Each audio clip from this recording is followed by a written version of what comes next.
So to get some more ammo, I need to get on the other side. We're gonna go hunting. And we'll film some. Alright, we're here. We're about to walk in. I went and picked up one of my cameras a while ago on my coverts. I'm gonna move it to a different spot after it gets dark tonight. But we're gonna go crawl up in the stand and sit for a minute or two there.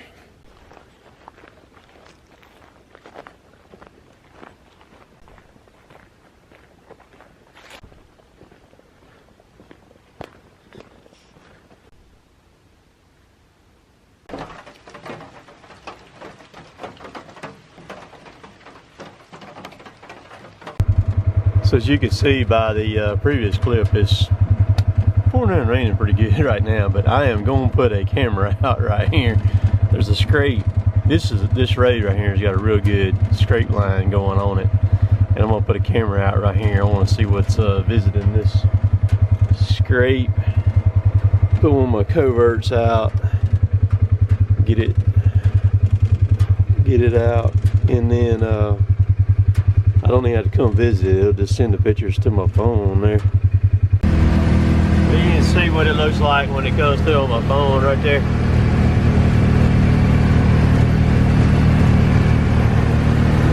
Still raining too. I'm going on out, going back toward my mom and dad's house now to load up and head back toward the house. The cool thing about this little cab is nothing gets wet. It's pretty good. I'm gonna shut this gate. So this is the next morning. Kind of a cool fact. In the previous clip right there, you see me put a camera out.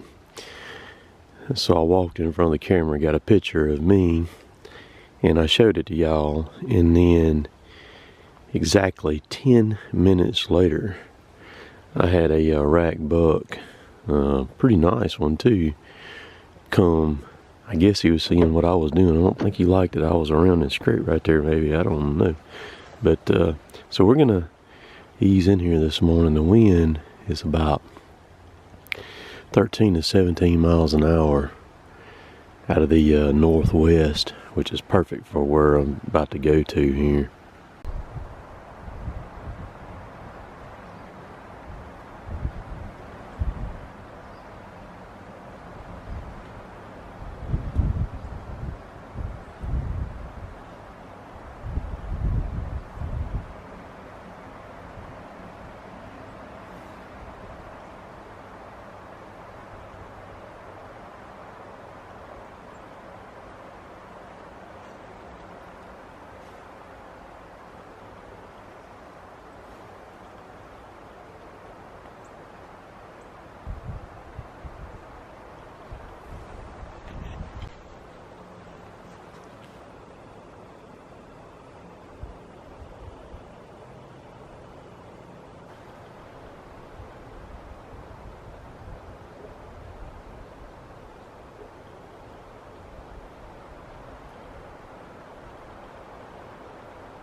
So the afternoon before I was hunting, not in the same place, a different location, and I seen over 15 deer then. And then this morning here, I seen 13 is what I seen. So they move pretty good. That's the wind that you can hear blowing. I mean, look at the trees up there. You see how bad they're moving around. But I didn't fire a shot either day, just kind of watching things. There's a little bit of chasing starting to go on now here in our area. We're about to come into our peak time of the rut here coming up, or about to get into it. Some of the small bucks are wanting to try to chase a little bit, but hang around in this video. There's at the end of it, there's a really good update and some things that are about to happen here coming up with me. So just enjoy the rest of this video.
So I got the heat going. I just took all my saws out of my job box here.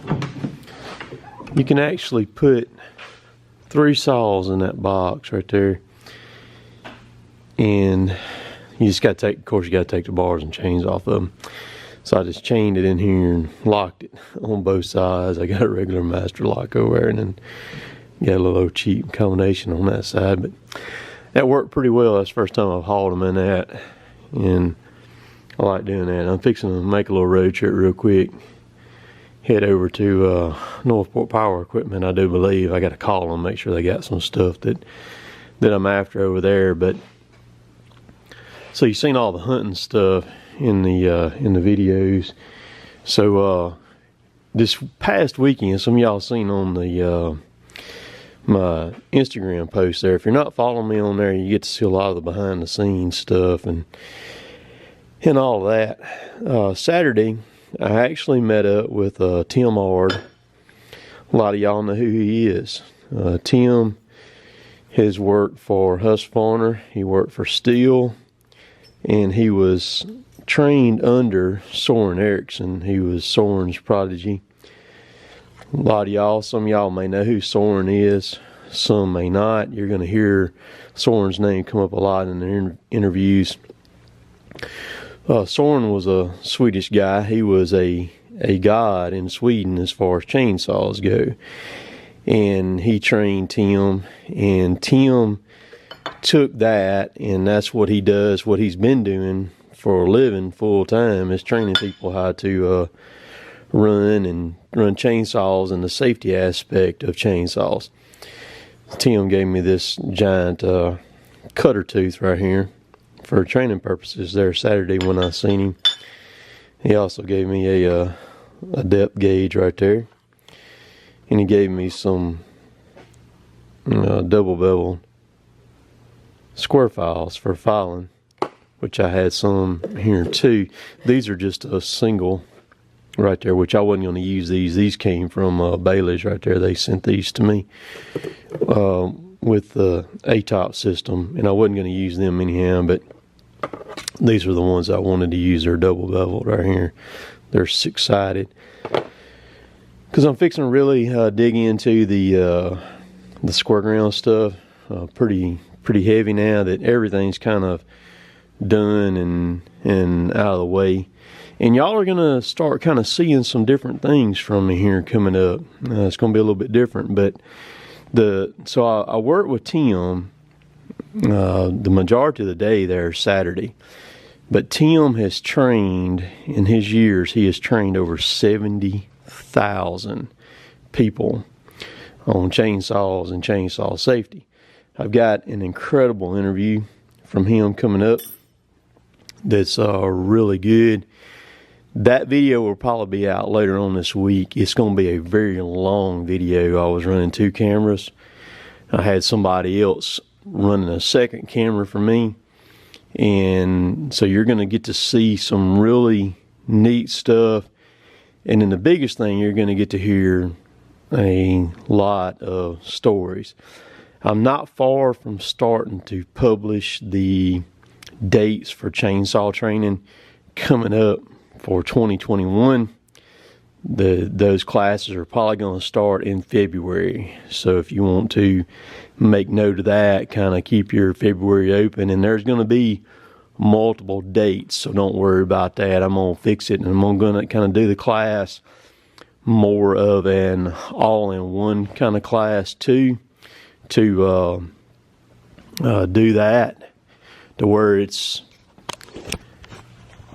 you know, entry-level chainsaw stuff and filling stuff all together. I'm also going to, the price is going to change a little bit on it because it's not a one-day thing anymore. It's turned into a chainsaw experience, if you will, and a lot of in-depth stuff. And something else I'm going to do too for 2021, I'm going to offer one-on-one saw training. That cost will be substantially more than like going to the saw class, you know, where you got, you know, a lot more people around, you know, 10 people there. If you want to do a one-on-one, we can work that too. I can do that in 5 hours or a tad less. You come in here and we can roll with it and get her done. I can move pretty quickly.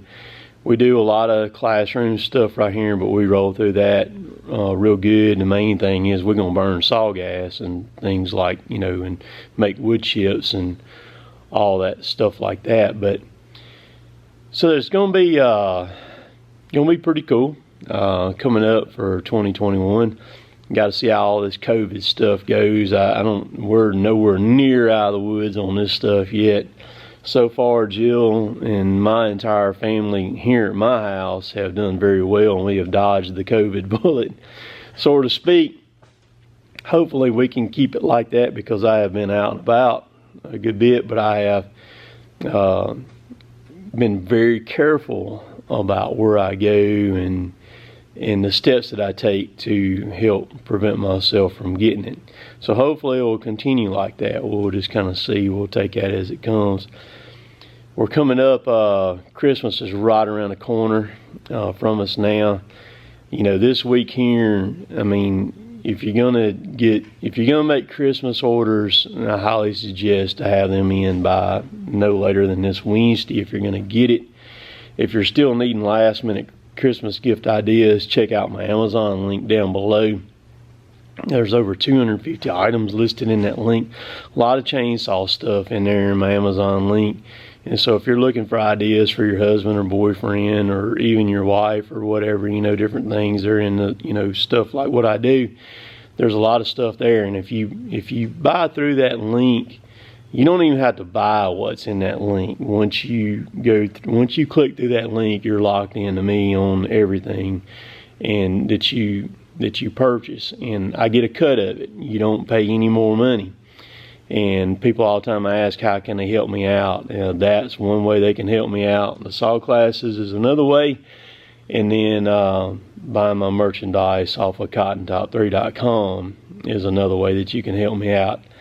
And it's just simple. I don't like the Patreon stuff, because I feel like that you're getting money for doing nothing. I'm not a believer in getting money for not doing anything. You know, I want to earn everything that I get. So that's just my thoughts on that. So I'm gonna go in here and get this video ready to go and get it published. We of course are rained out today. we had, I'm not sure how much rain we had. Those, again, the people who follow me on Instagram saw my story yesterday. It started raining here about 4:30 or so, and it was still raining up to about 3 o'clock this morning. So we got a substantial amount of rain that come in here, and so we'll probably go back to woods tomorrow, which will be Tuesday. But I'm fixing to run some errands, got some packages to take to the post office and get that done. And then I'll hunt again this afternoon. The wind here today is brutal. It's not that cold temperature wise, but the wind is running up in the 20s, gusting, and it's wet. It's very, very wet. So it's it'll cut through you sitting there, and well, you got to be really layered up to make it. So battery's about dead on this camera. Appreciate all y'all hanging in there watching me and all the views that I've gotten. It's been so good. Y'all show up each and every day to support me. Video a little bit late, but I'm gonna let y'all go. We'll catch y'all later. Later, taters.